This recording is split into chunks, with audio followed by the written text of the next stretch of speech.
Hello friends, இன்றைக்கி நம்ம டேஸ்டியான இட்லி பொடி எப்படி செய்கிறது பார்க்கலாம். வாங்க வீடியோக்குள்ளே போகலாம். கருவேப்பிலை 50 கிராம் எடுத்துக்கோங்க. அதை 2 நாளைக்கு முன்னாடியே நல்லா வாஷ் பண்ணி காய வச்சுக்கணும். பெருங்காயம் 1 டேபிள் ஸ்பூன், வரமிளகாய் 15, உளுந்து 50 கிராம், ஜீரகம் 50 கிராம், பொட்டுக்கடலை 100 கிராம், கடலைப்பருப்பு 100 கிராம். ஒரு பேனில் கடலைப்பருப்பு ஆட் பண்ணிக்கோங்க. அது நல்லா கோல்டன் ப்ரௌன் கலர் வர வரைக்கும் வதக்கிட்டே இருங்க.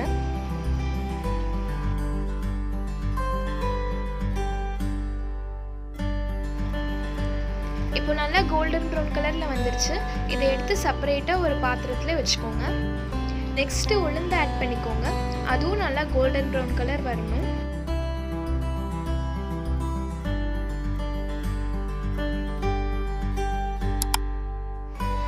இப்போ நல்லா கலர் மாறிடுச்சு.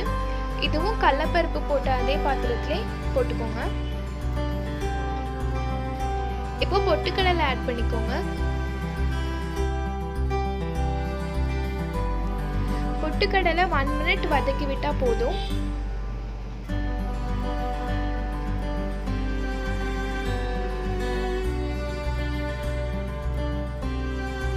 இப்போ இதையும் உளுந்து கடலைப்பருப்போடையே ஆட் பண்ணி வச்சுக்கோங்க.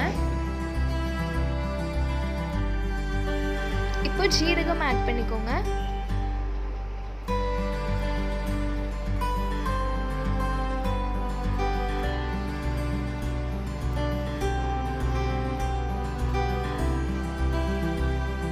அது கூடயே பெருங்காயமும் ஆட் பண்ணிக்கோங்க.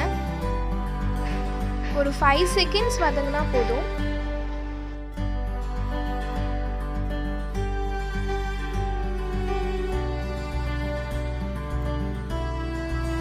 இப்போ காஞ்ச கருவேப்பிலை இதில் ஆட் பண்ணிக்கோங்க.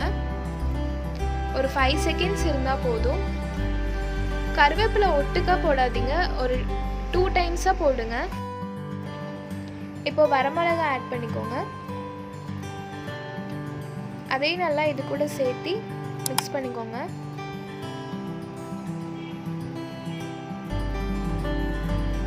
தேவையான அளவு சால்ட் ஆட் பண்ணிக்கோங்க. இப்போ இதை ஸ்டவ்லேருந்து எடுத்து வச்சு ஒரு 5 மினிட்ஸ் நல்லா ஆறட்டும். அதுக்கப்புறமா மிக்சியில் போடுங்க. எல்லாமே சேர்த்து மிக்சியில் போடுங்க. ஃபர்ஸ்ட் டைம் போடும்போதே அது நைஸாக வராது. அதனால் ஜல்லடையில் ஒரு டைம் ஜலிச்சுக்கோங்க. நல்லா எக்ஸ்ட்ரா இருக்கிறதே இன்னொரு டைம் மிக்சியில் போட்டு அரைச்சிக்கோங்க. அவ்வளோதான் ஃப்ரெண்ட்ஸ், நம்மளோட டேஸ்டியான இட்லி பொடி ரெடி. இதை நீங்கள் இட்லி, தோசை கூட சாப்பிட்லாம். தேங்க்ஸ் ஃபார் வாட்சிங் திஸ் வீடியோ.